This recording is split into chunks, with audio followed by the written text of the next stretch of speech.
Knicks and Bruises, we are back. Shout out to the chat. Yo, Black is time. I got my guy Jeff in the building. Salute, Jeff. Appreciate you for jumping on with me. Anytime, my friend. It's always a pleasure to be here. One of the first shows I ever watched. I mean, I kind of cut my teeth on the MBK network, so it's always a thrill to kind of support the brand and hopefully add a little bit to it as we go because I've enjoyed your content for a long time. I appreciate you, man, and I enjoy your takes as well. Shout out to the Queen, who you always a resident. What does she call it? Resident panelist. Resident panelist. You know what I mean on Queen's Court and Dope So Sports. So shout out to her as well. Everybody else that is on the panel as well. We here, man. Off season's over. Tomorrow's media day at training camp. It's been a journny, man. I haven't been on much this whole off season, so we could start there. You know what I mean? The moves the Knicks made, shoring up. One of the biggest weaknesses of the team was our bench, right? I think we were on the bottom end of the spectrum when it came to bench production, and sure enough, they addressed those issues and addressed them well. You got Brogdon. We'll get into that. You know what I mean? But former sixth man of the year. We got Clarkston, another former sixth man of the year. I wasn't as high on Yabusele, but I definitely got to see his highlights across the summer to kind of reinforce. Hey, I think he was a steal too. You know what I mean? For his price and the areas in which he could help us moving forward with the bench and his versatility. But yeah, we're gonna talk about all that. Shout out to my guy DJ Shuttle in the building. Y'all already know his slogan. What's good, my guy? Hold aboard. We here, baby. Party can start now. Shuttle in the house. What up, fellas? Good to see you, man. Long time no see. Oh man, listen. The Knicks is in off season, but it's the summer, so DJ Shuttle is in mid-season form. Always out here working, moving and shaking. I see you moving everywhere, but getting them bills paid. Yeah, exactamundo. Let's start with the off season. Just an overview of what you thought of the moves. Coming up. I mean, it started with. It felt like immediately after the season ended, they let the coach go. The coaching debacle of just the search and the names we were looking for. Once that got squared away, it seemed like things started to move along pretty consistently over the summer. I mean, I was on a break, but it really wasn't a break. You know what I mean? Like there was stuff out there, stuff going on, stuff to talk about. But what's you guys' overview of the offseason? And once we get into that, we'll break down the individual moves that have gone on. Shout out to the chat. I see Jarrell up here, Walter Blackman, Nostalgic Nick. Appreciate you. We can start with Jeff. Go to Shuttle. I'd love to hear Shuttle first. Okay, start with Shuttle. I've gotten to talk a whole bunch on the subject on the Queen's Court, but I mean, I'm anxious to hear what Shuttle has to say. Cool. So I haven't been on platforms saying much, so I'll just say this first of all. I'm like, if you know what petty is, like I'm like in petty reform. So part of being petty is like you just don't let things go. So I'm really not let go of the whole getting rid of the coach situation.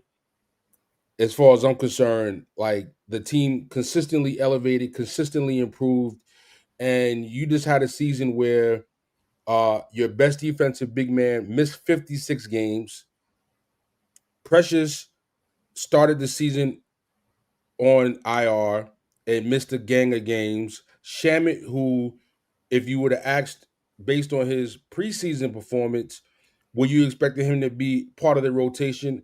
Absolutely. So that's three players, three veteran players, not rookies that are second round picks that you just saying you want to be in the rotation. That's three players from the rotation that are missing. So, like this whole thing about not playing the bench, the bench was piss poor. I'm sorry. You know what I'm saying? And now with the team that you have, I believe confidently, just like when Tibbs first started and the team wasn't really that good, he gave everybody a shot. And he had his formula. He go 15 to 25 games somewhere in that range. And then he start making adjustments. And people that were starting might be on the bench. People that were playing on the bench might not be playing. So I just think that is just unfortunate, for Tibbs to bring the team this far and that he didn't get a chance with a more complete roster to have an opportunity to work with this roster and take the roster to the next level. So again, I'm in petty reform training and I haven't let that go. I'm not overly hype on the coach that was brought in. And as far as I'm concerned, this NBA finals a bust for him. You know what I'm saying? Forget about the team. For him and for the organization, Leon Rose and them. Now, do I think the team can make the NBA finals? Of course, absolutely. Like the East got a lot of players that are down, teams not gonna be at full strength, but if it can happen to them, it can happen to the Knicks too. So, that's part of why they play the games. You gotta be healthy, and you gotta battle through the injuries that potentially happen throughout the season. The prior year was the Knicks, because if all those injuries didn't happen, you probably beat Indiana and get at least to the Eastern Conference Finals. So I just had to get all that off my chest. Let me just interject a little bit, because I somewhat feel the same way. Obviously, I was one of the Tibbs supporters that a lot of the fan base didn't necessarily agree with at all the time. And it definitely was rough for me, letting him go for all the things that you stated, the constant elevation. And so the only thing I wanted to add is, it's going to be a reoccurring thing, I think, no matter what, because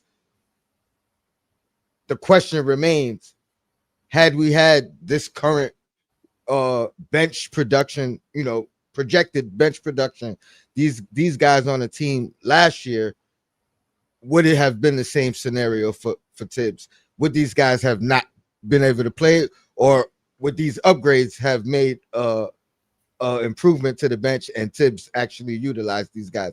We'll never really know, but the only thing that we're going to have to compare on is how far we get and all that pressure that's under Mike Brown. And that's through no fault of his own, right? Of course, you got to take the job. You know what I mean? That's why I said it's not only him, it's also Leon Rose and the administration. Absolutely. I mean, I think it's squarely on them. He's just in it by default, you know what I mean? Because he's the guy replacing Tibbs. But the pressure, the pressure is really on the front office more than anything else. But salute to them, right? Because they're navigating within that pressure and making the current moves to, I think arguably, without seeing the game yet, we might have the biggest, the best bench in the league. If not, we definitely made the best improvement to the bench in the league. I don't know if anybody else has improved their second unit, more than the Knicks have this offseason. So addressing one of the biggest issues, obviously, you could argue, and people will continue, that they addressed an issue with the firing of Tibbs. You know what I mean? Like, by firing Tibbs, there were obviously issues that they saw that superseded what he accomplished here. You know what I mean? I have to go by the track record of the front office, so I'm not going to be harping on this all year long. I'm going to have the same motto that I had last year, which is enjoy the ride. And then also the next test, the true test, really doesn't start into the playoffs. But I'm not going to focus on that either, because if you're worried about the playoffs, you're not going to enjoy the ride, right? So I really want to enjoy the ride of the season, see how this it's so much to talk about. These additions not just changes the second unit, but it also changes the the minutes collectively of the starters, right? The combinations in which we could play guys together and different units. So there's it's going to be a big adjustment for everybody. I don't know if we're going to be out the gate, you know what I mean, just peak form. We talked about the adjustment period last year with the new additions into the starting lineup, but yeah, it's going to be an adjustment period as well. I think moving forward. Jeff, what's your thoughts on offseason? I'll go right back to you, Shuttle, after. Okay, so Real next in the building. Salute, Wonder Woman. Appreciate you.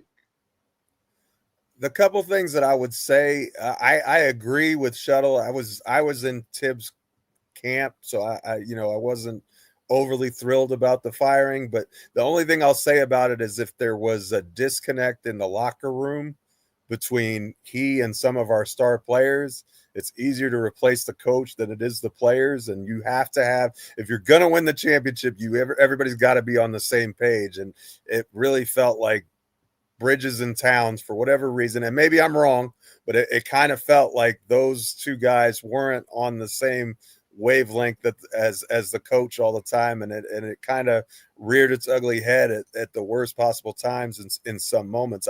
I loved what the baseline of competence that Thibodeau brought to the club, and I think that's what DJ Shuttle was speaking to. I don't want to put words in his mouth, but I do appreciate that. But I do think that if you don't have harmony between players and the coach, then you've got to do something to create that. Either get players in here that are going to be harmonious, and if you feel like you can't do that and keep the same level talent quality, then you have to remove the coach.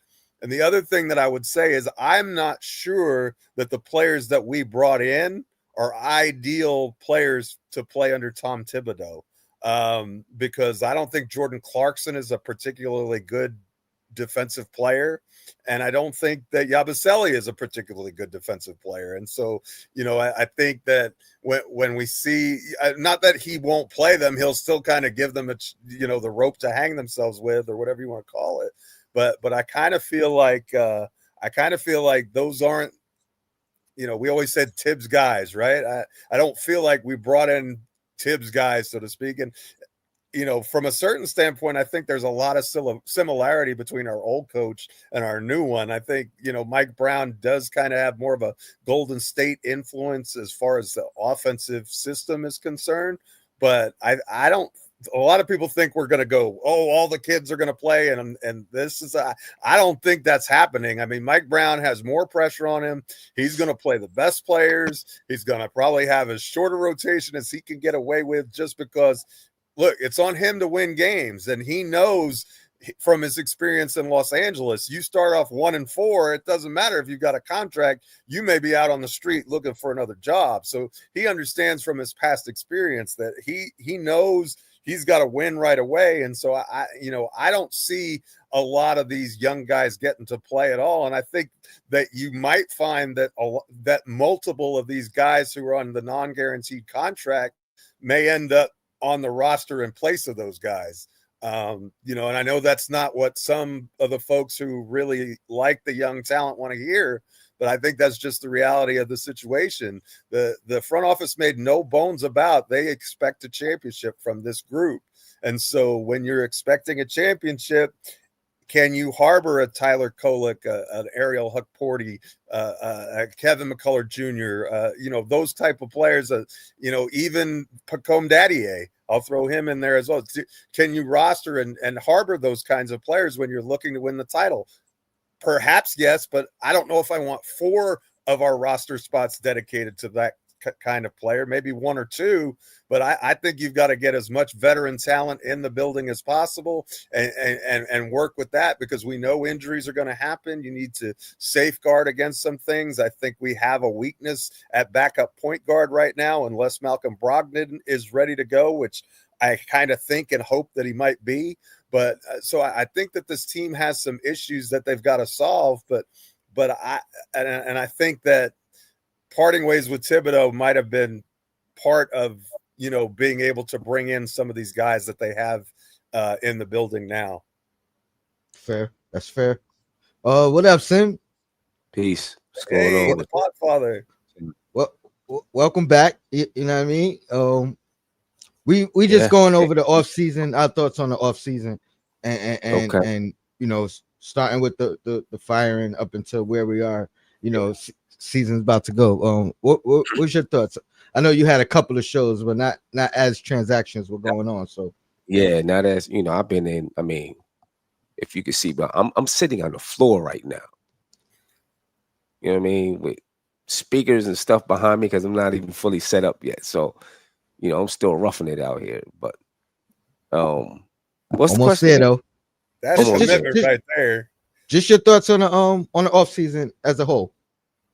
I mean, I think it was a good off season, depth building off season.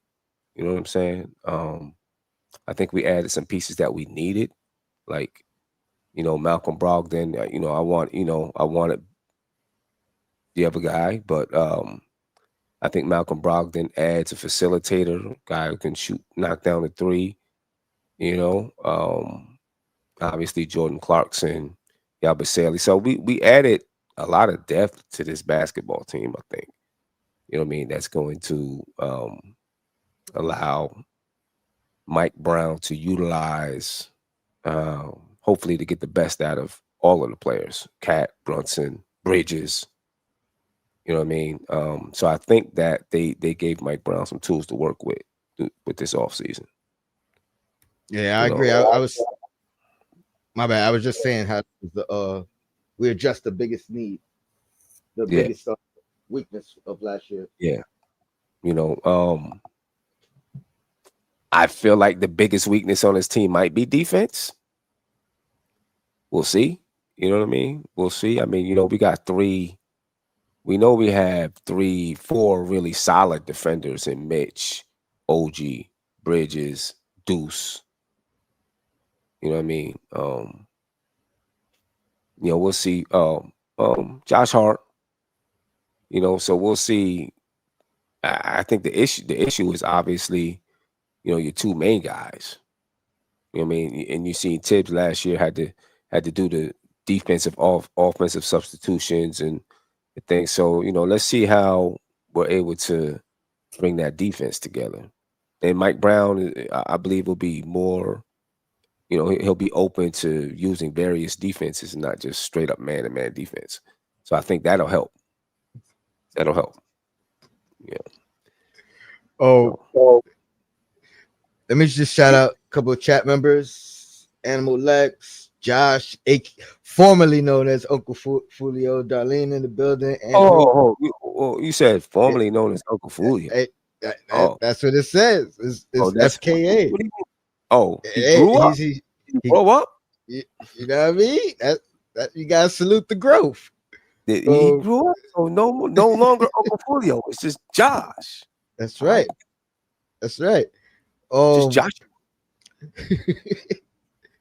Let's go right to the training camp battles, right? Let's start right there. Shamet, Brogdon, both non-guaranteed as of right now. It's only room for one of them financially. We'll get into the trades and all that speculation a little bit later. But just out of those two, actually let me put the comment up because shout out to Josh. He said Brogdon first, Shamet. I hope it's Shamet all the way. As part of the course, me and Josh disagree on this one. You know what I mean? If I'm choosing out of the two, and that's where we are right now, I would go with Brogdon. I think he fits more of a need as the true backup point guard. You know what I mean? True facilitator. Big enough to play with Brunson or with alongside Brunson or not. Could spell Brunson of minutes. Obviously, everything starts with health with him. But I think if I'm choosing between the two, I'm choosing him based off of need. No knock on Shaman, even though my thoughts on Shaman fluctuates. Sometimes I'm high on him, sometimes I'm low on him.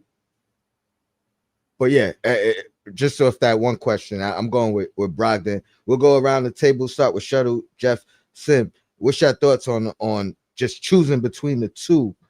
And arguably beating. I mean, not saying, because I will say this: Shamit's not gonna lay down.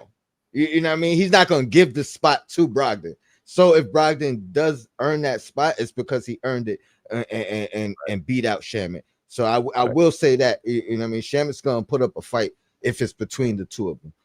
But yeah, shut up. Your thoughts? Well, first, I just want to say, before I address that, is that we have seen that the administration is prone to pulling off something right before training camp or as training camp opens. Right. I am a firm believer that something has got to give right now. Respectfully, two things can be true. I love what he's done, but I don't believe in Deuce enough as a backup point guard. And Brogdon has had enough injury concerns for me to not necessarily just want to give it to him, which is why for this question, I agree with you, Tony, because even if Brogdon, let's just say for argument's sake, you leave Deuce as the backup point guard, having Brogdon as the third point guard or the standby point guard or whatever, if Deuce is not performing, whatever the case might be, you need to change it up. For me, I'd rather him over Kolick at this point. That's more trustworthy. You already got a relatively young guy in Deuce, and he's still putting it together. So, like, I don't want to go from Deuce to Kolick. You know what I'm saying? Like, that's not, your third string point guard, you ideally want to have a vet in there, like last year, who's the guy that came in from the Heat, that's been to a couple of clubs. Deron Wright. With the locks, right. Yeah, like that's what you want to have. You want to have a guy like that could come in, even if he's not amazing, he could steady the team a little bit. You feel me? So definitely Brogdon over Shamit just for the versatility it provides to the team. No knock on Shamit. Like you said, he's not going to go down without a fight. He's feisty. He's scrappy. When it's all said and done, him and Brogdon are similar in a lot of regards, with Brogdon just having a better ball handle.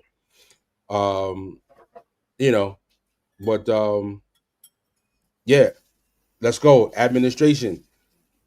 Pull off a move, and if the move is Deuce, I'm not really going to be totally upset. Fair enough. Jeff? Well, You mean as the starter? For me, Shamit just seems like not as a starter. Oh, you mean if they pull off a move, a trade, and they move Deuce? Yeah. And sidebar, so I can quickly pass it. I don't even know why anybody's talking about Deuce starting. I'm sorry. Like, hey, come on, you jumping the gun. I don't know why any. well, Sim. I'm gonna talk about it. So we're gonna get there. No, Sim threw that out there. So which means he's thinking about it. And if he's thinking about it enough to mention it right now, I can't let it slide. I already told you. I'm on Team Petty, Tony. We're gonna get there. We're gonna get there. All right, I'm sliding there. Go ahead. I think that Shamit is a lot of positional redundancy. That's kind of my issue with him. Like I between the two of them, all being equal, like if Brogdon's not healthy, like I can see that's really the only way I can see taking Shamit over him at this point, because I just think we have people who do what Shamit does. Like I don't. So from that standpoint, I don't see any path to playing time for him really, unless there are injuries. And so from that standpoint, Shamit doesn't have, I mean, Deuce isn't a point guard either, as Shuttle astutely pointed out. But that to me means that Shamit is really just a replication of Deuce in a sense. He's not as good a defender. I don't even know that he's a better 3-point shooter, but he's an undersized wing. He's a little bit taller than Deuce, but I don't think he's as good a point of attack defender. And so, I just don't really see a pathway for Shamet to get minutes. I mean, and if you're talking about being a true 3-point shooter, you might stick with Matthews. I think Matthews may be a better 3-point shooter than Shamet is. And Brogdon, when he's healthy, probably is too. I mean, Brogdon had a terrible year from beyond the arc last year, but I know he was dealing with a lot of injuries, and I don't know if that had, I don't want to make excuses for him. I watched 0 Washington Wizards games where they weren't playing the Knicks, and I, to be honest, I don't even remember if Brogdon played in those matchups. So I don't have a lot of recollection. So maybe it's just the idea of Malcolm Brogdon that I kind of like right now. But this team needs a backup point guard. And if it's not Brogdon, I think Jordan Clarkson is the one who's going to fulfill that role. And I'm not sure I'm entirely comfortable with Clarkson in that role, but in my opinion, he's the only other one who can do it. Alongside probably McCall Bridges, you know what I mean? Or multiple guys who can, be ancillary creators, secondary ball handlers, whatever you want to call it. So that's why, in my opinion, all things being equal, both players healthy, given their skill sets, give me Brogdon. All right, we 2 for 2, 3 for 3, I should say. Give me 1 second, Sim. I just want to, because we got still Knicks fans. Shout out to Ron and John. He said, I'd pick Shamet, but that's me. Darlene Bryant, salute. She said she would pick Shamet as well. And then Josh, also has another question. I'll ask this question again. What does it mean to be a point guard in today's NBA? Point guards and facilitators are not synonymous anymore. That may be true, but he is synonymous with being a facilitator and that being a strength of his. And obviously he's been a point guard, combo guard his whole career. So it's when we're speaking specifically about Brogdon, I think it still holds true, whether that's the sentiment throughout the league of every, obviously, yeah, forwards could be facilitators, centers could be facilitators in today's NBA, but we're talking about Brogdon and his skill set. Sim, what's your thought? I mean, head to head, I'm Brogdon all the way with this one, because it's not about me. It's not necessarily just about the 3-point shooting. I agree with Jeff. I think we got some Shamets on the team. To me, it's about the brain that Brogdon has. I think if you have Josh Hart and Jordan Clarkson in the second unit, you need a brain on the floor, right? That can disseminate the ball, that can tell people what to do, where to go. Even in the starting unit, if Brunson's not in there, I feel like you need a brain that can be out there on the floor, and that's Brogdon to me. You know what I mean? I mean, to give an example, and I'm not comparing Brogdon to Kidd, but think about the 2012 Knicks. I think that's the year when Jason Kidd was on the team with everybody, right? Jason Kidd was the brain. He made that team as good as it was. When Jason Kidd went away, what happened to the team? Right? Jason Kidd was the brain out there on the floor. And I'm not saying that that's what Malcolm Brogdon is to this team. He can be that to that second unit, but he can be another brain. I think we need that other brain out there on the floor, that other decision maker when Brunson's not out there on the floor. You know what I mean? And that's what I think Malcolm Brogdon can be with this basketball team. I don't think Shamet has that. I don't think Clarkson has that. I don't think Deuce has that. They can bring the ball up. They can create a little bit, but are they a brain? We're talking clock management, right? We're talking understanding that this person is hot or that this person has the mismatch, those type of things. And I think Brogdon is that type of brain that the Knicks need. Not only that, Sim, but with Brogdon, you could, when he and Brunson are on the floor together, you can play Brunson off ball for a little bit, which is not a luxury that we have with anybody else on the team currently. So I think that's another point in his favor too, because I would like to see Brunson play off the ball some and just get some of those easy catch and shoot 3-point opportunities that he's so good at, that we haven't been able to create for a year and a half, really. Right.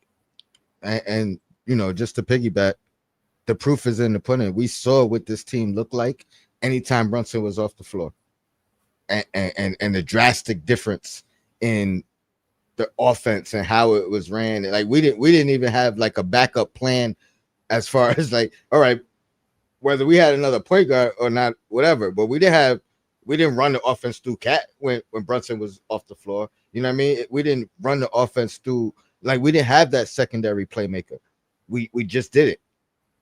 It wasn't anyone's strength, and the team struggled. So yeah, anytime Brunson can get a rest, to your point, Sim, another brain on the floor, you know what I mean? Whether it's with the rest of the starters or with the second unit, I think it does help for 100%. Anybody want to add anything before we jump into the fifth starter? I guess I'll go last. I guess I'll go last on this one. I really thought Bridges would have, and I even spoke about this before the season started last year. I thought Bridges would have been more impactful in that regard, being able to facilitate the offense some. I don't know if that's him or if it's the coach. I don't know. So I'm going to hold out a slight slither of hope that he'll be able to do more. And if Mike Brown can do anything, and if he makes that happen, that would be the number one thing that I would like to see him implement on the team, on the starting lineup anyway.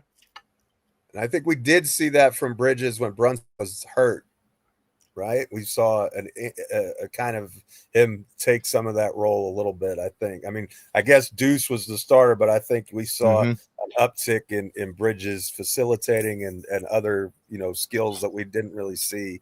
Slightly. But I think Hart was, if I had to say anybody was really facilitating, it seemed like it was Hart more than anyone. And that's a fair assessment. And if Hart is doing it more than Bridges, that's not a good sign. For me. Yeah. I mean, he also was collecting them triple doubles. So to do that, he he gotta give you 10 assists. Not saying we should be relying on it though. And I think that's what you say. If it's something that we need, like, we need 10 assists from Josh Hart, that might not be the best beneficial thing. Now, if he's giving you 10 assists within the flow of the game, by all means, I think it's a great thing. We'll start with you, Shuttle. Who do you think should be that fifth starter? Whether it's going back to Hart, Mitch, whoever you feel should be that fifth. Yabusele, I've heard that from some people. What's your thoughts? Yeah, you heard it from me. Listen, I'll say this, right? I'm gonna start with who it can't be and why. It can't be Deuce. Too many reasons. Too obvious. If you're thinking about Deuce, please pack yourself up. I'll give you a chance to retort when I go. It can't be Deuce, because if you're gonna start Deuce, then you might as well start Clarkson. I'm not gonna start Deuce over Clarkson, but I'll let you have your words later, Tony. It can't be Mitch for me, because Towns gets in foul trouble too much, and even though there's not a long list of power forwards that are going to exploit them, the list is long enough that, as we saw when they applied the Twin Towers against Indiana, it was very simple. Just run after the made basket. There's two big, slow guys. They can't keep up. They won't be able to keep up. They go against Zion. They go against maybe not Giannis so much, because they can Turner and Giannis, but there's too many power forwards that are going to exploit them. Siakam, Zion, and Mitch defending the centers and Towns defending the power forwards is something I just don't want to see. I just don't want to see it. I think it'll be a travesty. You can do it in short spurts against certain teams. Yes, absolutely. I'm not saying never do it, but don't do it too much, and don't do it enough where you're starting it. To me, if you're not starting Hart, because it's already proven, Yabusele has to show you that he's not worthy of it in training camp. From where I sit, he's worthy of a shot. He's worthy to be looked at and to see how he fits with the rest of the team. I think his defense is good enough. I mean, is he elite? Is he Mitch? Obviously not. But his defense is good enough, and with the offensive firepower that is going to give you in your starting lineup, that'll be amazing. Mitch coming off the bench keeps Mitch, in my opinion, in his most valuable role, being able to go full speed with limited minutes. And it's, to me, it's the most cohesive move for the entire team. Potentially. Okay. Well, this is my perspective. You put Yabusele in there. You see what he did in this summer. You saw what he did last year with Philly. I mean, like, this guy's hitting his stride in his prime right now. And with 4 other great players in that starting lineup, where you almost like whatever he gives you is great, is like icing on the cake. It's going to be easy peasy for that guy. Anyone want to comment on his comment before we pass it around? Do you think it makes substitution patterns a little bit tougher? Because now you got Brogdon, Deuce, Hart, Clarkson, and Mitch on the bench. So you got 4 6'4" or under guards on the bench. Josh Hart can, obviously play power forward, but he's still 6'4" and under. And then Mitch.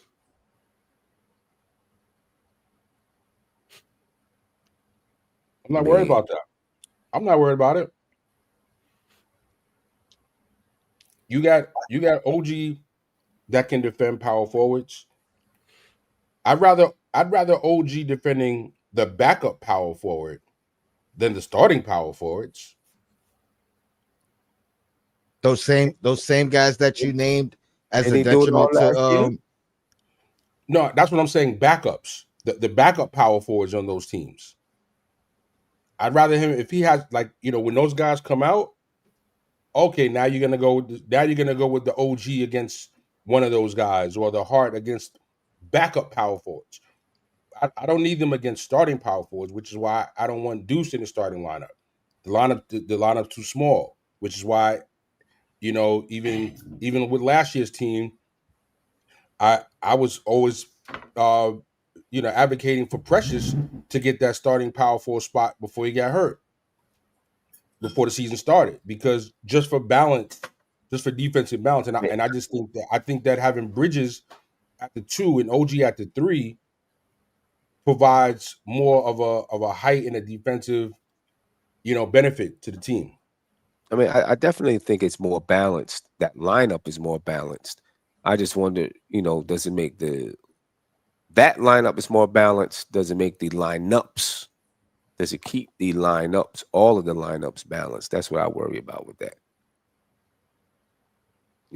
That's what I worried about. And then how hard is it to, do those substitutions? And for me, if someone like either Deuce or Brogdon, or, if one of those guards is starting next to Brunson and Yabusele is coming off the bench with Mitch, I guess, I feel like it makes the lineups a little easier when you start to substitute.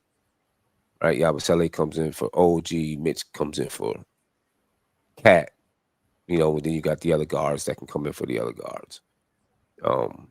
And I know it doesn't necessarily go 5 in, 5 out. 5 in, 5 out, you know what I mean?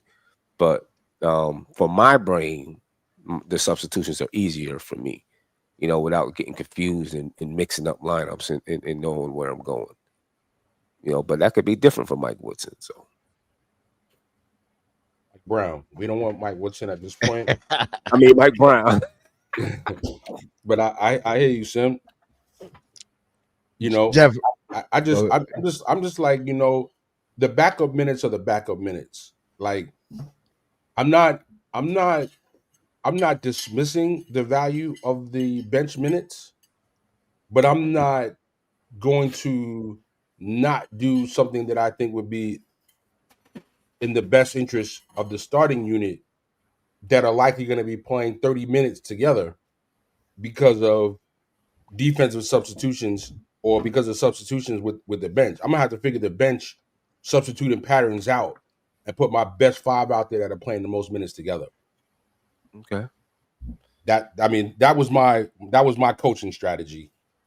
Yeah. You know, and I mean I haven't coached in a while. Maybe I'm out of practice. Jeff, what's your thoughts? I guess my biggest concern with the Yabusele or Deuce is the lack of rebounding in the starting lineup. I mean, Cat is a terrific rebounder, and pretty much everybody else on the floor is a disaster area when it comes to rebounds. And you know, the key to defense is getting that rebound, that stop. I mean, and so from that standpoint, you know, Robinson I think makes a lot of sense because you would have two better. Robinson's not a great defensive rebounder, but he's better in my opinion than Yabusele is, and so you would solve that issue. But he has problems as well in that he's limited offensively. So I kind of agree with Shuttle that Robinson works better off the bench. But again, I think rebounding is a big problem. Any other way that you slice. The one thing I'll say about Deuce, I don't want to steal too much of Tony's thunder, is that Deuce would give you a point of attack defender who's pretty good in the starting lineup, which is something that I don't think we really have because it's not a strong suit of Bridges, and it's not. OG is a fantastic defender, but it's not really his bailiwick either. And so, you know, if you're gonna be weak in rebounding, I'd at least like to have that extra point of attack defender. And for some reason, whatever reason, and maybe it's just noise, the advanced stats love lineups where Brunson and Deuce play together. So I don't know exactly why that is. It doesn't make a whole lot of sense to me. And we are going to be weak in rebounding pretty much any configuration that we have, unless we go with last year's starters, which might happen. Like there's no guarantee that just because he's new to the game that means he's going to change the starting lineup. Like I think that's what we want to see as fans maybe, but he may roll with that same starting five as last year just for the reasons that I mentioned, because Hart is able to rebound at a better level, and the other thing is, if you are going to start Deuce, you're not closing with Deuce, in my opinion. You may start him, but he's still going to be a 16 to 20 minute a game guy, and then, the closing lineup will feature somebody else, whether that be Hart or Brogdon or whomever. Like, I think there's a lot of versatility. Could be Yabusele, who knows? But I'm just saying that I think there's enough depth that we can play with the closing lineup based upon matchups, and I think that's something that we should definitely do. But I worry about rebounding regardless of the starters, unless it's the same starting five as last year, and I'm not sure that that's the way to go. So it is an interesting question. Only thing I'm gonna add is you stole a little bit of the thunder, but I got more. So Sorry. Good. So, you're good, bro. Great minds think alike. So your preferred fifth starter?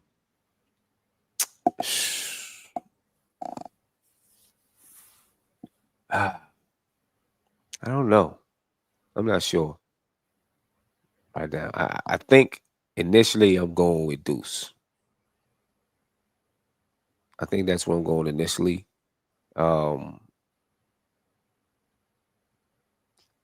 Brown wants to play a fast lineup. I think he can help. He can obviously play on-ball defense. Help to advance the ball up the floor. Brogdon can also do the same thing. I mean, so could Jordan Clarkson. All right. Maybe different styles in the way that they advance the ball up the floor. Deuce can hit the three, so he helps to spread the floor that way.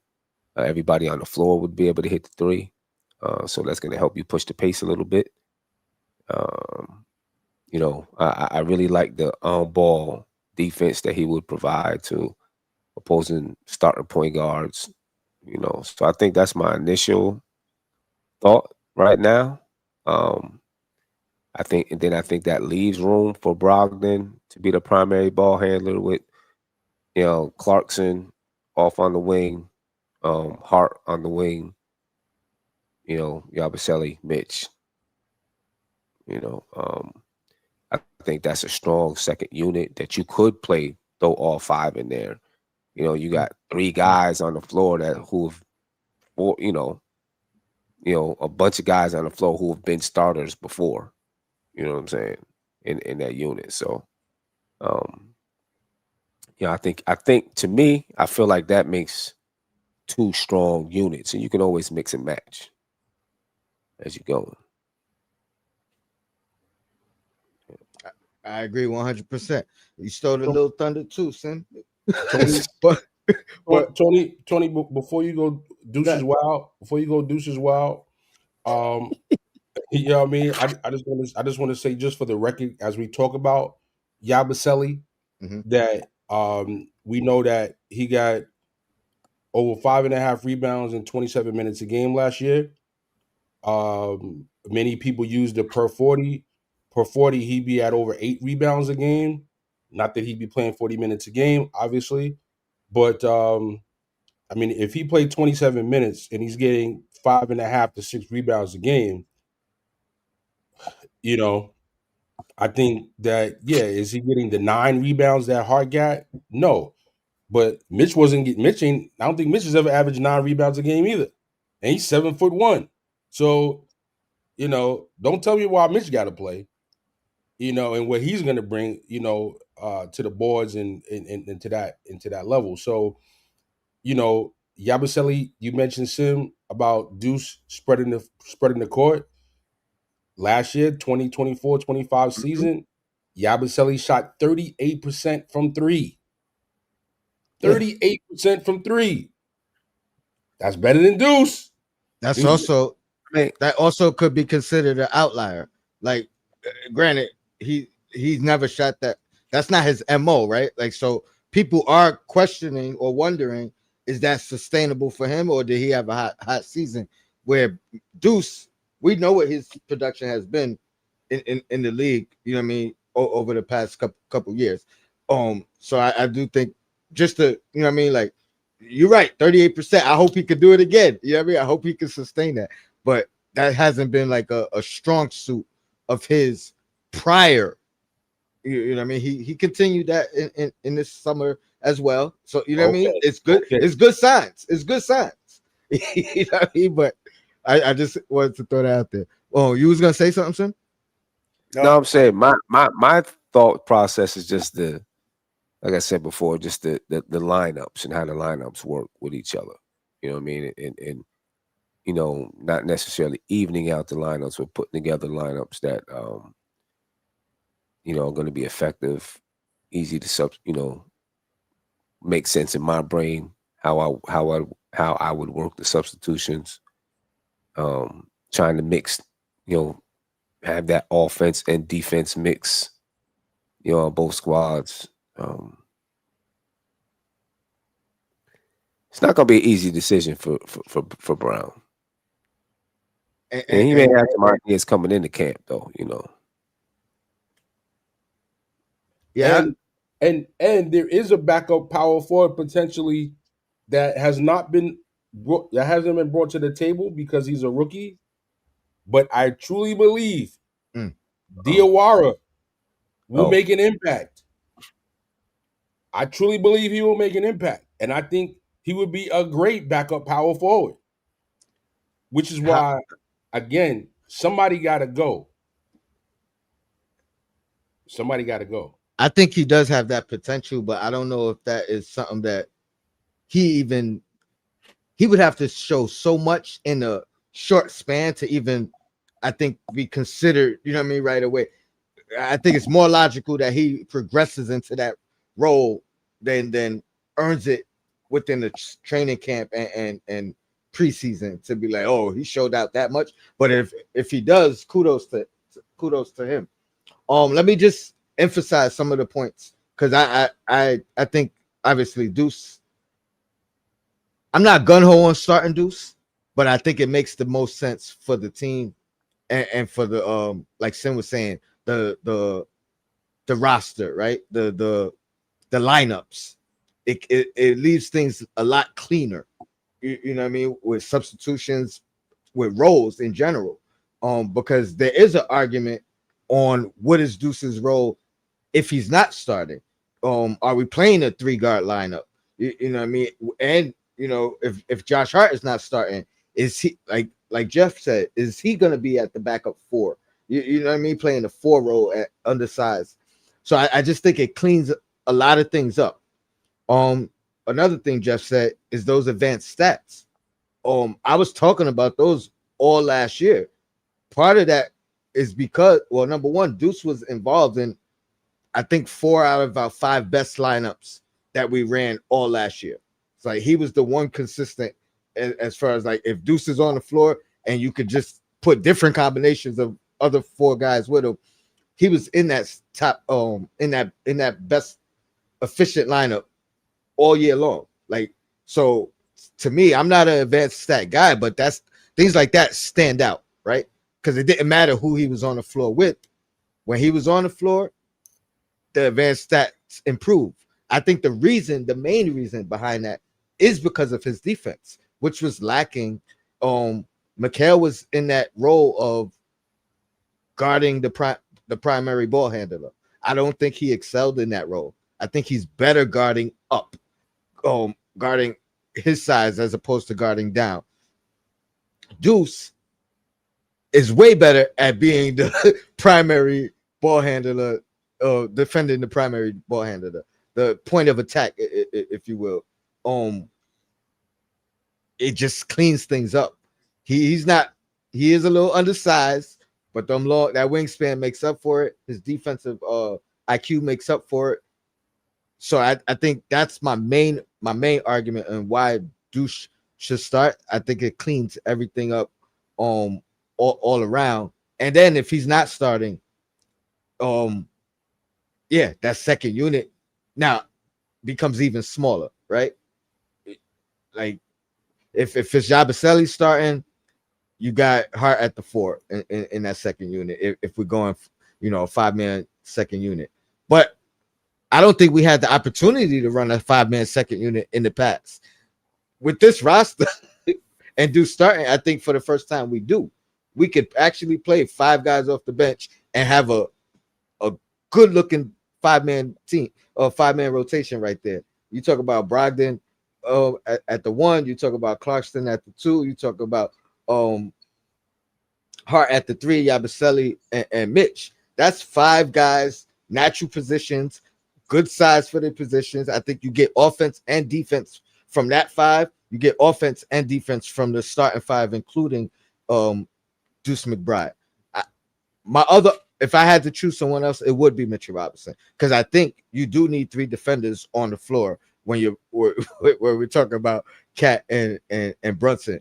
You know what I mean? So regardless of how you mix it, I don't, no disrespect to Yabusele, but he's not a good defender. So now you add in another guy that's not a good defender, even though he may give us some rebounders. He got the 3-point shooting. It does fit the 5-out Monarch, but so does Deuce. It fits the 5-out Monarch, but it also gives you 3 defenders and people putting it in their better natural defensive position. You know what I mean? You got Hart. I mean, pardon me. You got Mikal that could go slide up to the 2s and 3s now. You got OG that could slide up to the 4s and 5 if need be. But depending on the matchup for Cat, it's a lot easier to hide guys defensively when you got Deuce McBride and OG on the floor with our primary offensive guys. So I think it just makes things a lot cleaner. Now, if we talk about some of the other lineups, if it's Mitch starting, I think that's another one that's a lot cleaner to kind of interject and change people in and out. So that's where I stand on that with the fifth starter. Also, and we could transition into the potential of trading, whether it be Deuce, whether it be Kolek, whether it be Dadier. I think Deuce shouldn't even really be in that conversation for the simple fact, as of right now, defense might be one of our weakest areas, right? You don't want to lose one of the few guys that is a capable defender or plus defender. So I wouldn't move Deuce in this current situation to keep Shamet and Brogdon. Honestly, I'd rather not go with Shamet if that was the choice I had to make. Again, if we're choosing between trading. Now, if we're choosing between trading Kolek or trading Dadier, I would my first choice would be Kolek. You know what I mean? His path to succeed on this team is probably the longest. You know what I mean? Like he's not gonna beat out obviously Brunson. I think with Brogdon here, if healthy, if only giving us 15 minutes a game, you know what I mean? I think that would be a plus, a positive 15 minutes as opposed to Kolek, where you still got that learning curve. But my question to you is, if we're moving somebody, how do you feel about that? Because me personally, even if we move Kolek, let's say it's Kolek, the guy that I'm most okay with being moved, I still don't see Shamet in a definitive rotation spot. Like I still think like his thing is gonna be all right. If Clarkson ain't on, if Clarkson's having a rough stretch, all right, that might open the door for Shamet. But I don't see him really supplanting anyone else. So I don't even know if I would make the move just to bring in Shamet. But Jeff, I think I'll let you go first because I think you kind of mentioned it earlier with the veteran, championship aspirations. These vets may be more valuable. What I will say though is Shamet is a guy, professional. If he's sitting on the back end of the rotation, he's probably not going to put up a stink. You know what I mean? I think you could make the same argument for Brogdon as well. And more importantly, he's going to be ready when you call his number, even if he's sick for a long time. He's going to be ready. I kind of want to piggyback off of something that DJ Shuttle said earlier. Like Leon Rose moves in the shadows, and he's been known to make moves before training camp. So don't be surprised if there's a consolidation trade that happens. I don't know what that looks like, but there are those that are out there that can be done. And so don't be overly surprised if we see something like that. And it might be something that we don't expect, that it may be players that you're attached to or that you think belong on the roster and, deserve a prime role. And Deuce isn't really so much in that boat unless he gets added to somebody else, just because his contract isn't worth very much. Like he's a $4 million player. And his contract declines in the next year. So that's kind of a nice thing to have. But I think if you're getting rid of Deuce or if you're getting rid of Dadier or you're getting rid of Kolek, it's probably just for a draft pick so you can open up a roster spot so you can add in two of those guys. And it may not be Shamet. It might be Matthews. Like we haven't talked about Matthews very much. Matthews is not a very good defender, but he's an excellent three-point shooter. So, to me, roll out the ball and whoever plays best gets the spot. Like then that goes for all of them. Like make it a real competition and see how it goes. But I think anytime that we just it feels like anytime that we're comfortable with the boat and we think we know what's going on with the Knicks, Leon Rose is going to, wave his magic wand and all of a sudden we have, Cat on the team and Julius, who was a key piece, is gone. And so is DiVincenzo. And we're all like whiplash, like what just happened. Right. And so don't be surprised and it may even be Mitchell Robinson. It may even be Mitchell Robinson just because, and not only that, it might be Mitch and Deuce, because if you add those two guys together, you get like 16, 17 million dollars, and maybe even more than maybe closer to 18 or 19. And if that's the case, you can bring in a much more valuable player. And maybe it's a case of 2 or 3 for 1 kind of a deal. You get that one player in, and then you bring in somebody who's not even talked about on the roster. Maybe is Thomas Bryant signed yet? I don't know if he is, but if he's not, maybe you're bringing him in as a stretch 5, as your 5 off the bench, instead of Alex Len, who I'm not particularly a fan of. So hold on, Jeff. You're killing it, Jeff. You're killing it, Jeff. You're killing it, Jeff. You're killing it right now, Jeff. I just think that hold on, Jeff. You're killing it right now. You're in DJ mode. Pew, pew, pew. I just think that there's a lot of possibilities, and I think we have to be prepared for the fact that this team is we kind of are under the impression that it's like power of friendship, but they didn't blink an eye to send DiVincenzo to Minnesota because if they thought it made the team better to bring in town. So I think that same thing is true for Josh Hart. I think the same thing is true for Mikal Bridges. So I do. But so you have to see now Bridges, I think, didn't he sign his extension? So he's not trade eligible. So he's kind of off the table there, but Josh Hart's not.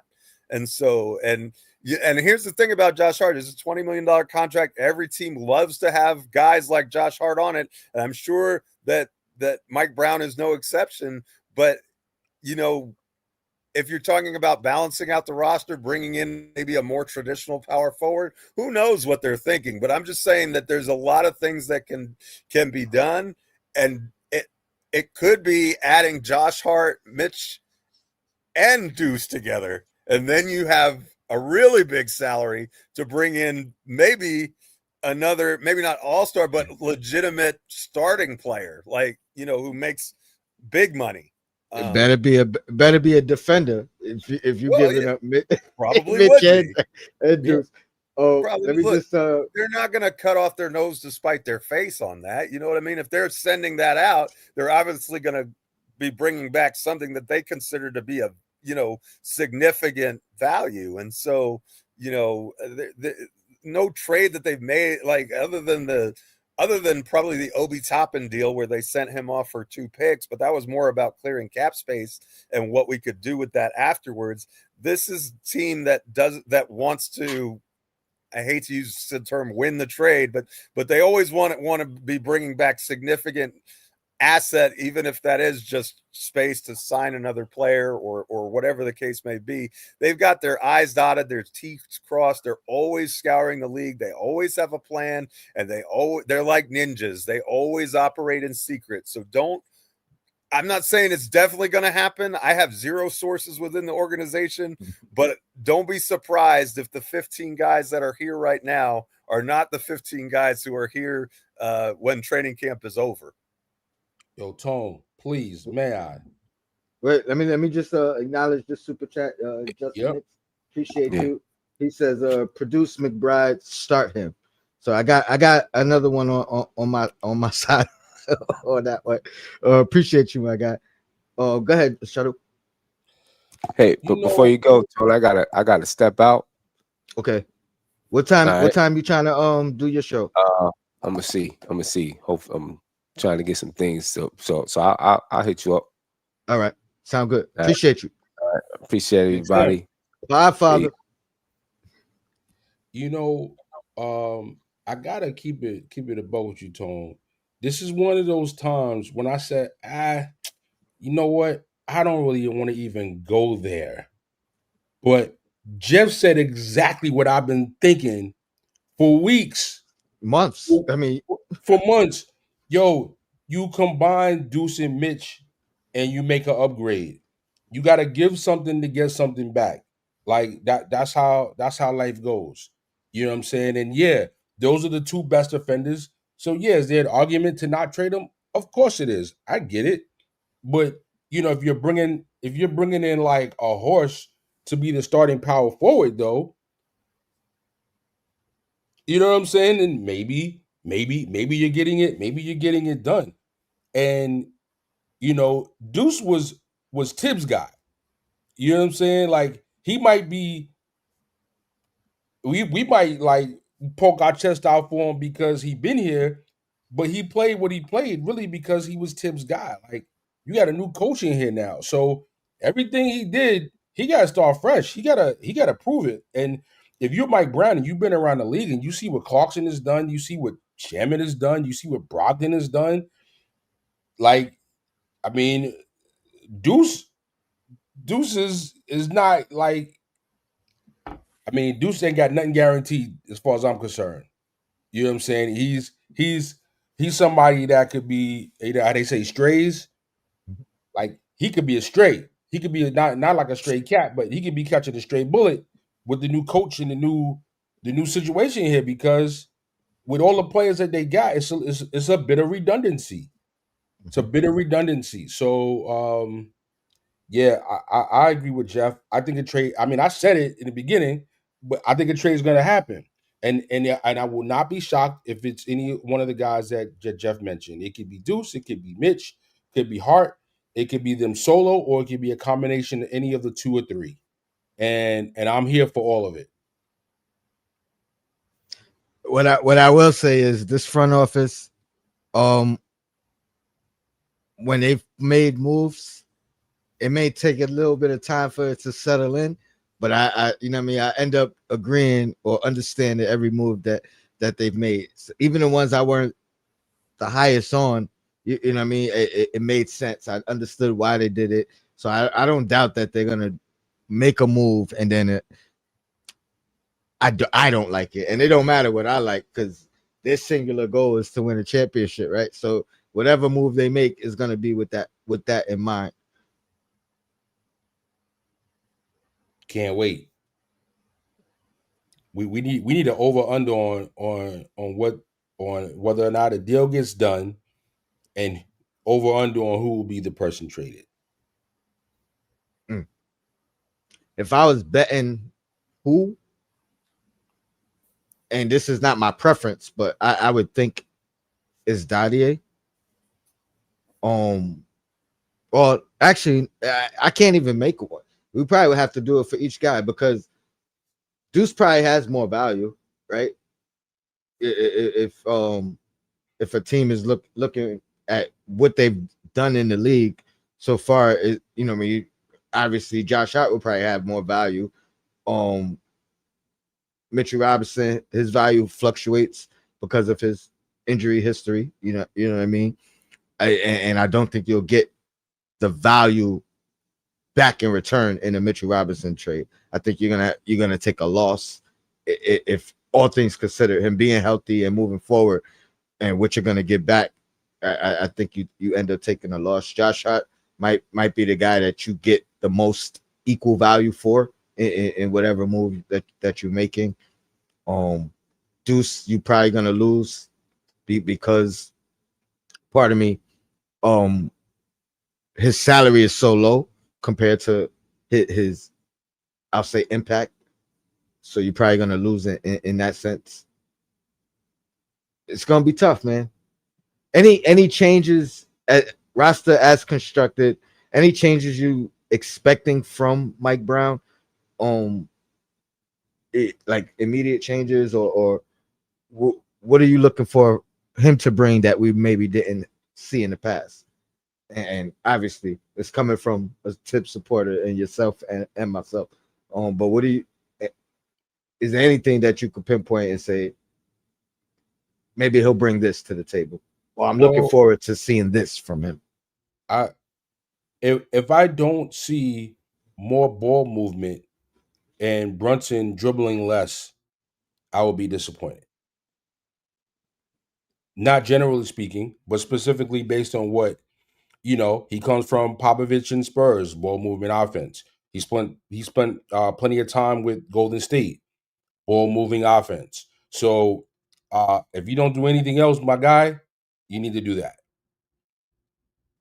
Well, I know the ball movement, or at least the offense in general, was good in Sacramento. But wouldn't you have considered the ball being in Fox's hand primarily? Like how would you compare Fox's role to Brunson's role? I didn't watch them too much, so I don't know how much Fox was off ball or it just, to me it felt like Fox is probably just as ball dominant as Brunson, maybe a little less. But what are your thoughts on that? If you have any input? I mean, I can't really, say with a straight face. I watch so much Sacramento games to say, based on my eye test, that it's significantly more or less. But I do know when I did watch the Kings, there's plenty of ball movement, and I never got the sense that Fox or anyone was dominating the ball. A lot of offense running through Sabonis, a lot of offense running through Monk, a lot of spreading the ball around. That's just what my eye test saw. So that's what stood out, and that's what I look for, expect, and hope that this coach brings. I don't want to see Randall 2.0, aka Brunson ball,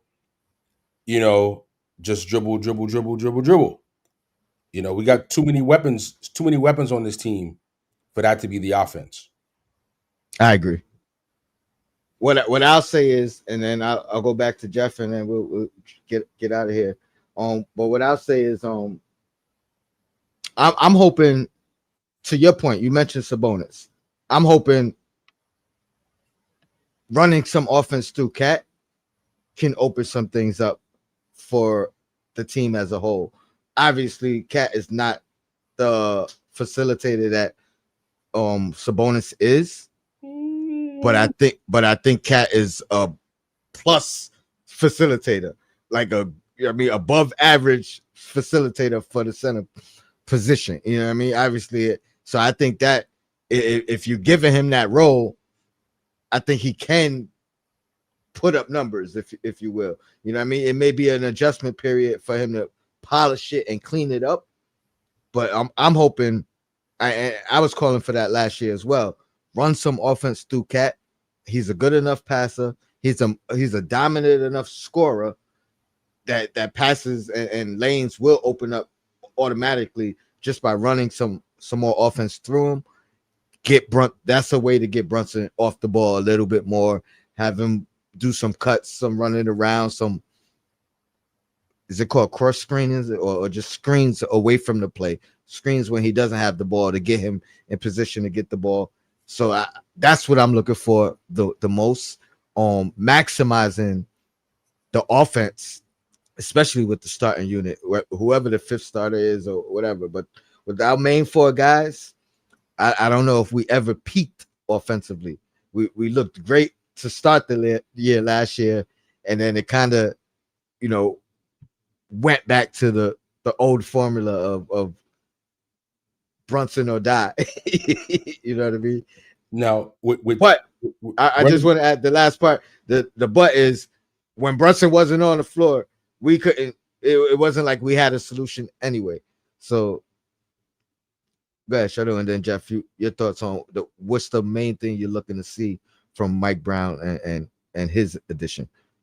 And if you use Towns to run the offense and facilitate through with your starting lineup anyway, guess who can't be on the floor to do that? Mitch. Can't do that with Mitch. It has to be somebody that can score from the outside, that he can look over the defense, and he can do some of that. So yeah, I love the big man. That's the offense I grew up with in high school. That's what we played. We played high post. We played high post offense.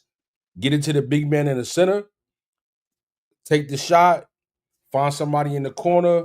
One dribble. Get to the basket. Get an easy layup. So I'm down for the high post offense all day. No doubt.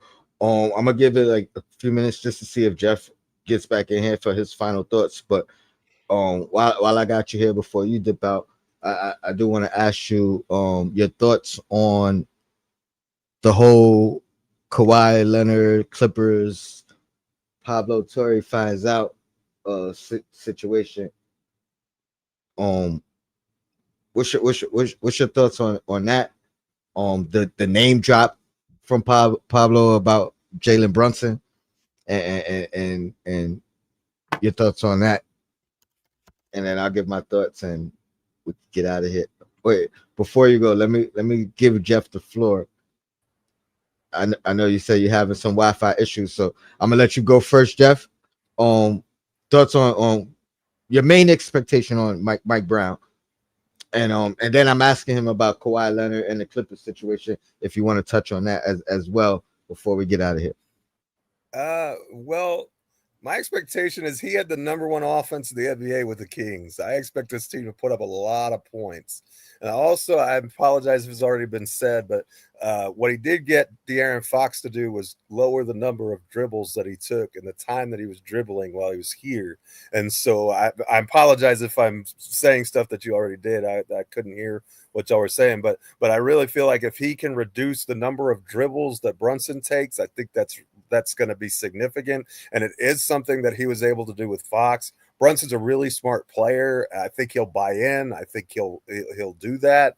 I love Shuttle's idea of getting using Cat in the Sabonis role a little bit more. I think he's a more than adequate passer. I think he tends to get a little too fancy sometimes on the pass, but he's certainly a capable passer. So I think that we'll see that. But I also am curious to see if he can unlock Bridges in a way that Thibodeau couldn't. Because I think there's a lot more to Mikal Bridges' game than he showed last year. It was almost like we stuffed him in the corner and said, go shoot threes. And then, when we need you to, we'll let you shoot that little turnaround. But other than that, that was like all he was asked to do. And I think if we can utilize him in those Princeton cuts and backdoors and those sorts of things that I think that he is really adept at. I actually think Josh Hart is really adept at those things. I think, correct me if I'm wrong, Shuttle, but I think Yabusele would be really good at those types of things also. So I think you have a lot of players who fit well into movement and making the defense,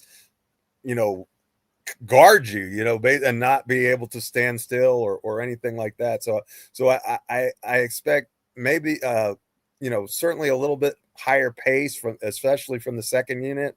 I think it's a little bit tough when you have Brunson and Cat to run, Speedy Gonzalez, but so I don't think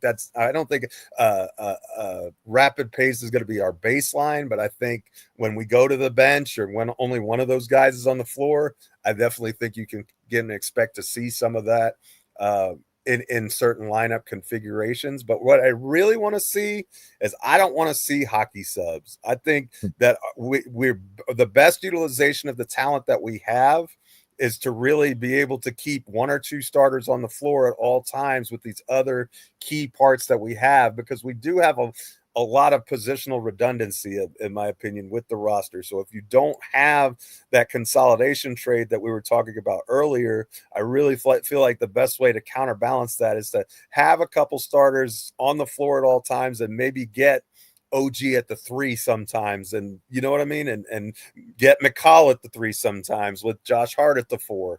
Some of these different things that kind of maximize what we're doing. And I expect a minutes reduction for Josh Hart. Maybe that's optimistic on my part, not like down to 25, but I don't think he's going to be a 40-minute per game guy.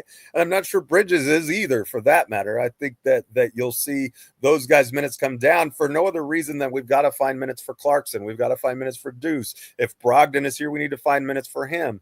Well, if Shamit's here, I think he's just the 11th guy and he won't play till there's injury. But and we're kind of thin up front. So if we don't make a move, you might see some Huck Porty if, foul trouble and injuries, Mitch is not reliable. We know that.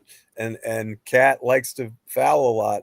So you that third string center, or do we go completely small with OG at the 5 and maybe Yabusele? There's a lot of things that we could see happen. I don't know what his philosophy is going to be with these players. So I'm really intrigued by training camp to kind of see what they decide to do, because I think there's a lot of flexibility that they have.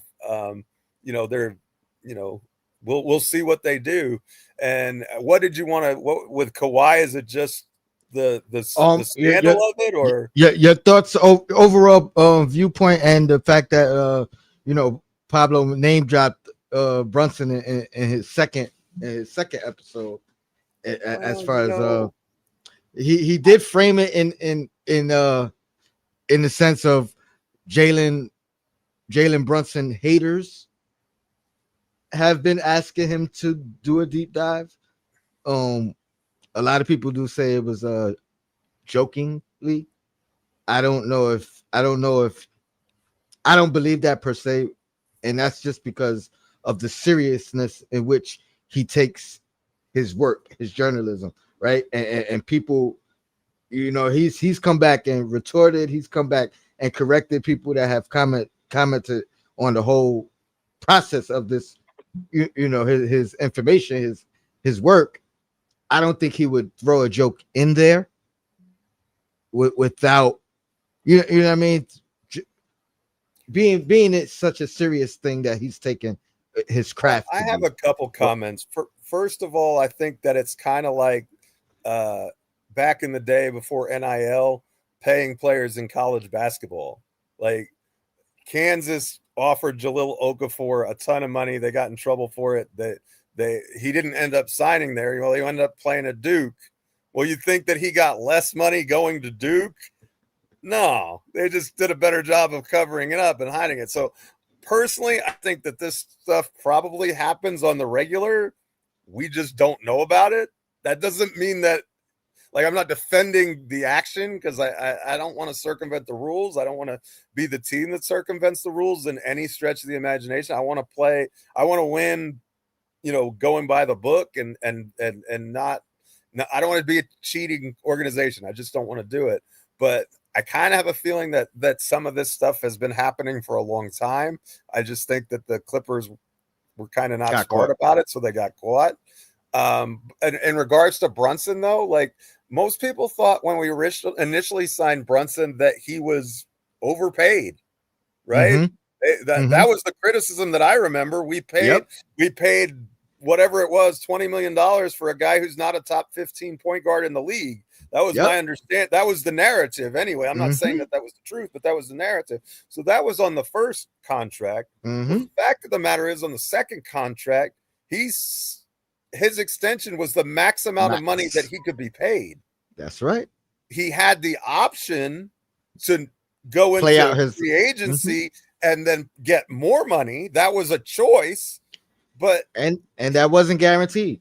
Yeah, and that wasn't guaranteed. So he decided to take the extension for the most money that he could, probably knowing that that's going to help the organization as well, to sign Josh Hart, to get Mikal Bridges, to do all these other things that he wanted to do to be competitive. So from that standpoint, I don't know that it's the same thing as the Kawhi, but I think once you get the notoriety for one of these gotcha moments, you kind of want to, like, it feeds the ego and you kind of want to keep going with it. And maybe he does have information that I'm not privy to, and maybe the Brunson scandal is on the same level. But again, he got overpaid the first time and he took as much as he could the second time. So to me, those arguments don't hold water. Oh, I think we lost him. Frozen. He'll be back. Posing and frozen. Shutter, what's your thoughts? Let me remove him. I'll bring him back with posing and frozen. I mean, he made a good point. It's like this is no different than the college players. It's like it's just a different deal, but same thing. I mean, if you would have asked 9 out of 10 people that follow sports and follow college sports, do you think college players are getting any money? Yeah. You know what I mean? Especially if you're at the top schools and you're one of the top players. Maybe not every player on the team, you know what I mean? But even the players that are not the top players are are still getting, food and, phone cards, you name it. Like, I mean, it's a long line of how this stuff goes. So no reason for me to be in uproar about this. I'm also a Raiders fan. So as a kid, the whole push the envelope thing, if you ain't cheating, you ain't trying. Like, there's too many people that subscribe to this theory, right? So it's like, well, if everybody else is doing it, I mean, it's not the same as steroids. We're talking about business strategy. Mm-hmm. So, if everybody else is doing under the table deal like this, yeah, you're damn right. I want the New York Knicks to be doing a deal like this. Absolutely. And if they are, kudos to them. What we really talking about? Just don't get caught. Just don't get caught. Kudos to them. Kudos to the New York Knicks if they handling their business like this. And they're, as the words of the almighty Blastmaster KRS-One, real bad boys move in silence. Oh, first let me give you some credit, Jeff, because I was gonna say the same exact thing. You know what I mean? Like a lot of it's a pet peeve of mine. It's bothered me since he signed his extension, of all these people framing it as him leaving money on the table, which he did not do. He took all of the money that he could possibly get in Brunson when he took the extension, and so it's not even like the Kawhi situation where he left $7 million on the table. You know what I mean? Reportedly got it back, but he left $7 million on his extension. Brunson did not do that. He took the max money that he could get that at that time. And then him waiting a year and not taking that extension is a risk. There is a risk to that. You don't know how your season's gonna go. You don't know how your health is gonna go. So you know what I mean? Him not taking that extension when he didn't automatically mean he was going to get the full max that he was able to get the following year. That you know what I mean? So that's security. That's not anything that you know what I mean that he turned down or left on the table.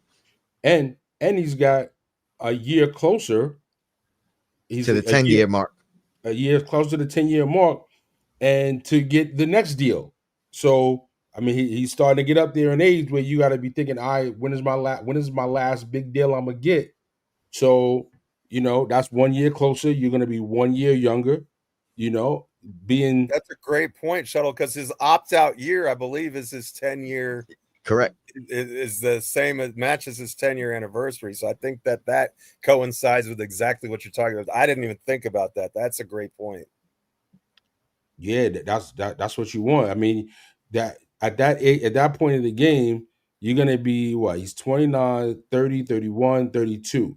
So you'd rather be 32 trying to re-up and get a new deal versus 33 trying to re-up and get a new deal. Because that's your last big contract. That's right. That's your last big contract. So call it what you want, man. And not to mention that, Bridges is his guy. So this also helped to get Bridges deal done. Say what you want, like, listen, JB, we're gonna need you to do this because when we need to sign Bridges, if you want us to get Bridges, well, you gonna have to play ball with us too. I mean, did they have a conversation like that based on Leon Rose's relationship? I'd say probably. They probably had this conversation about Brunson's deal when they dealt for Bridges. Like, yo, Brunson, this is the impact. Brunson's cool. Like, he ain't gonna talk about this, and I don't expect him to, and he shouldn't. There's no reason to. This is part of what we call being professional. Well, I can see Brunson actually saying something on his podcast about his name being mentioned in general. Like, so yeah, I could see him.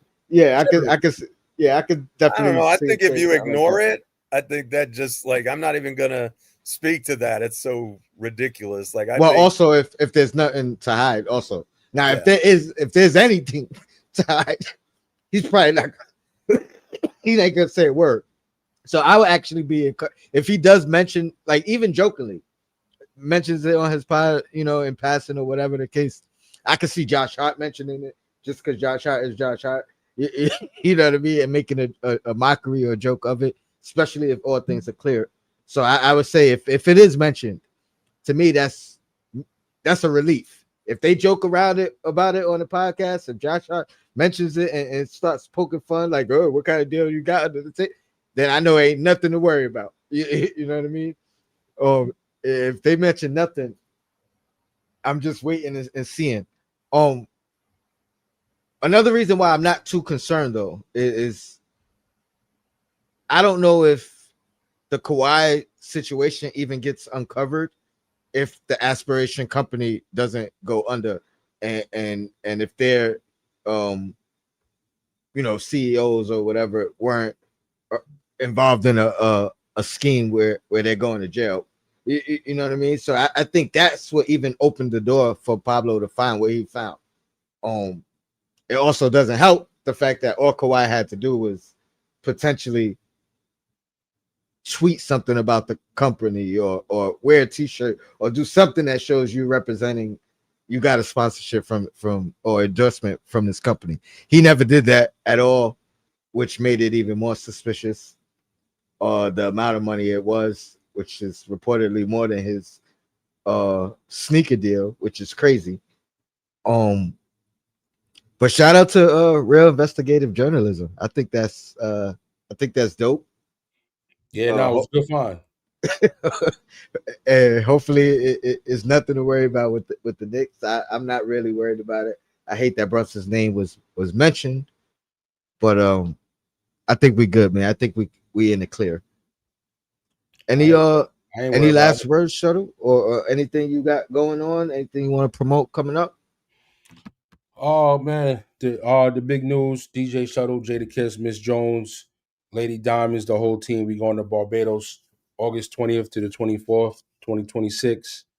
And I'm looking forward to doing the Nothing But Knicks, DJ Shuttle, Dope Soul, Knicks and Bruises podcast, whoever is in the building while we out there. I know it's still early, Tone, if you made a final decision yet, but Queen already got booked. I'm already booked. So I mean, if it's only the Queen and Shuttle, we're gonna make something happen. You heard? I'm still working on it. And I'm working. Yeah, I'm working on a location for Game 1 to do a pod, a pregame pod on Game 1. Okay. It's on a Wednesday night. I got a Wednesday night spot. I do some night tap with my guy Hollywood Chuck in Valley Stream, Long Island, Queens borderline. So we putting that together too. Sounds good, man. Hopefully. Oh, when is Game 1? I know you said it's on a Wednesday. It is on a Wednesday. Let's pull that right up. Teams, Knicks. Bow.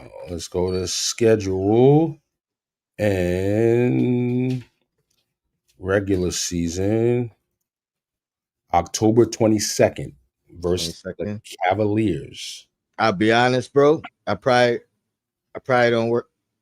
I probably won't make it. I got two trips coming up, in the very near future, or right at the Thanksgiving and something right after that. So I gotta prepare and prep for that. I'll be on the doing the Knicks games and everything probably after the New Year, unless I do Christmas Day. You know what I mean? It'll probably be after the New Year before I start making my rounds to the pre-games, post-games, and live games and all that. But yeah, I kind of just figured that was out of your scope anyway. That's why I hadn't even mentioned it to you. So the Queen will be back in town, and probably my guy Anthony is going to come down, and it'll be the three of us. No doubt. If I can make it, you know what I mean, for sure. Maybe I'll talk with Sim. Maybe we could carpool or something, and then I could get it because I should be off. It's just a matter of the travel and all that back and forth. But yeah, we'll figure it out, man. Salute to you. I appreciate you jumping on. You know what I mean? It's time to get back on the grind though. You know what I mean? Man, listen, we Open got postseason schedule. Not postseason, but the preseason schedule. First game is October 2nd. That's right around the corner. So I think media day tomorrow. So you know what I mean? I work an early shift tomorrow morning, so I'll be back home in time to soak up the content, maybe do a little quick video on what we heard so far. And then they'll be in Abu Dhabi. So salute to them on that trip. I knew that was coming. Once Dolan put the spear out in Abu Dhabi, I was like, they're gonna be the sponsor and they're gonna play preseason there. So I knew that was coming. as long as they don't do regular season. For sure. Oh, I got one last thing. I want to ask you. What's your thoughts on the TV schedule and that change?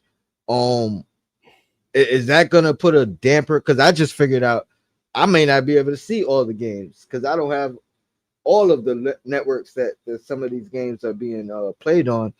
And I thought I was safe with MSG Gotham Sports, but apparently they're going to be restricted on more games that they show this year more than Oh wow! in the past. I Usually it was did only not- NBA TV games that we couldn't get the Knicks on, and I think it's going to be a larger number of games that won't be shown. You are spot on. I did not even know about that. That got over my head. But I'm looking at the schedule now, and now games will divvy between ESPN and Amazon Prime. They're not playing. I thought they only had football. I didn't realize they had basketball. So they've got 1, 2, 3, 4, 5, 6, 7, 8, 9, 10 games on Amazon Prime. Is that the in season tournament? Like I know one network got the in season tournament. Like the whole tournament, it'll be on that network. So whatever it was, a Tuesday and Thursday games or whatever it was last year, that the in season games was. I know one network has that. It might be those games, but it may also be other games thereafter as well because Amazon Prime has a game as late as the third to last game of the season. Okay. So yeah, it's probably them for that. But if it's not them, then it's NBC Peacock, and they have 1, 2, 3, 4, 5, 6, 7, 8, 9, 10. They have 10 games as well as Amazon Prime. So that's 20 games outside of the normal scope that you would watch games prior to this year. Thankfully, I have Amazon Prime, so that's 10 for me. But NBC Peacock, I may need to go out to watch a couple of those games at the sports bar. Yeah, man, and I ain't gonna lie. Adam Silver, they asked him about it. I don't know if you heard it, No. and he was talking about he tried to clean it up after the fact, but his response to it being difficult for ticket prices being so high, and then now it being difficult for people to just watch the games normally with all these different providers. And he basically responded by saying it's a highlight driven league, so they could still go to YouTube and get the highlights. Go to Twitter and get the highlights. How you really feel? And I was just like, yo, like said the silent thing out loud, like how you really feel. Like that's probably why they made the argument, why they made the decision, but that's not on the playbook for the conversation. Exactly.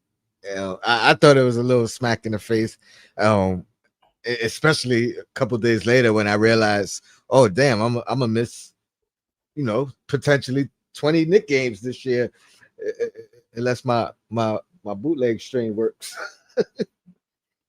But yeah, man, it's gonna be a tough year missing so many games for me. Hopefully, I figure something out, or I just pay whatever it costs. Honey, you got NBC Peacock on that app you use?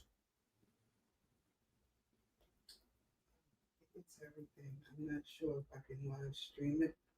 I can let you know. Okay, she might. Wifey might have the plug, Tone. See, we gonna that's gonna be clutch. We gonna need that, honey. we gonna have to figure something out so we don't miss no games, man. Yeah, You know what I mean? listen, But I have to send you. I'm about to send you. You know, if she let me, I don't even know what she used. All I know is sit down. We watching the movie. That's all I know. I don't even know what the app is. I don't even know what the app is. that's all that matters most of the time, anyway. You know. That's it. But Don't ask no questions. I appreciate you. I definitely want to shout out the chat. Everybody tuned in today. Should be back, man. I know I said it last time. I looked at my last stream. I'm like, man, I ain't know it was 20-something days ago. So that should be the last break. The season's here now, so I can't break no more. If you in Queens, Brooklyn, Long Island, I got Sunday night. I got Sunday football every day now. Sunday brunch, Spices in the Grill with my guy, Cool Kev, OG Entertainment. We doing that at Spices the Grill, Baldwin, Long Island. Every Sunday football. They got TVs everywhere, NFL Network. So it's definitely booming.